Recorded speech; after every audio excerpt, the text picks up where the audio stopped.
बिस्मिल्लाहिर्रहमानिर्रहीम अस्सलाम वालेकुम। खड़क सिंह के खड़कने से खड़कती हैं खिड़कियां। आपने ये मनकूला तो बचपन से सुना होगा, मगर इसके पीछे की दास्तान का नहीं पता होगा। खड़क सिंह पटियाला के महाराजा के मामू थे। पटियाला के सबसे बाअसर बड़े जगीरदार और गांव के पंचायती सरपंच भी थे। एक दिन मामूलात से तंग आकर भांजे के पास पहुंचे और कहा, शहर के सीशन जज की कुर्सी खाली है, मुझे जज लगवा दें। इन दिनों किसी भी सीशन जज के आर्डर अंग्रेज वासराय करते थे। भांजे से छुट्टी लिखवाकर खड़क सिंह वासराय के पास जा पहुंचे। वासराय ने खत पढ़ा। वासराय नाम खड़क सिंह। वासराय तालीम खड़क सिंह। तुसी मैनू जज लाने या स्कूल मास्टर। वासराय हंसते हुए, सरदार जी, मेरा मतलब कानून की कोई तालीम भी हासिल की है या नहीं, अच्छे बुरे की पहचान कैसे करोगे? खड़क सिंह ने मूंछों को ताव दिया और बोले, बस इतनी सी बात, भला इतने से काम के लिए गधों की तरह किताबों का बोझ क्यों उठाऊं? मैं सालों से पंचायत के फैसले करता आ रहा हूं, एक नज़र में भले चंगी की तमीज कर लेता हूं। वासराय ने सोचा, भला कौन महाराजा से उलझे जितने सिफारिश की है, वो जाने, और इसका मामू अर्जी पर दस्तखत कर दिए और खड़क सिंह जस्टिस का फरमान जारी कर दिया। अब खड़क सिंह पटियाला लौटे और अगले दिन बतौर जस्टिस कमरा अदालत में पहुंचे। इतफाक से पहला केस कत्ल का था। कहटेरे में एक तरफ चार मुल्जिम और दूसरी जानिब एक रोती खातून थी।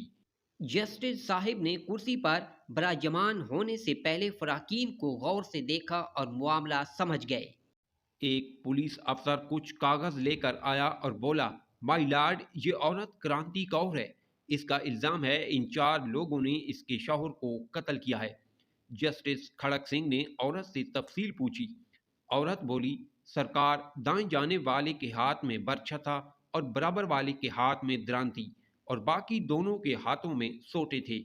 ये चारों कमात के खेत से निकले और कसम शौहर को मार मार कर जान से मार दिया। जस्टिस खड़क सिंह ने चारों को गुस्से से देखा और पूछा, क्यों बदमाश हो, तुमने बंदा मार दिया? दाएं तरफ खड़े बंदे ने कहा, ना जी सरकार, मेरे हाथ में तो कई बेलचा थी। दूसरे ने कहा, मेरे हाथ में भी द्रांति नहीं थी, हम तो सिर्फ बात करने के लिए गए थे, हमारा मकसद सिर्फ समझाना था। फिर कलम पकड़कर कुछ लिखने लगे तो अचानक एक काला कोट पहने शख्स खड़ा हुआ और बोला, माय लॉर्ड, रुकिए, ये केस बड़ा पेचीदा है। ये एक जमीन का फटा तनाजा था, और जिस जमीन पर हुआ वो जमीन भी मुल्जिमान की है। भला मकतूल वहां क्यों गया? जस्टिस खड़क सिंह ने पुलिस अफसर से पूछा, ये काले कोट वाला कौन है? जनाब, ये इन चारों का वकील है, पुलिस वाले ने जवाब दिया।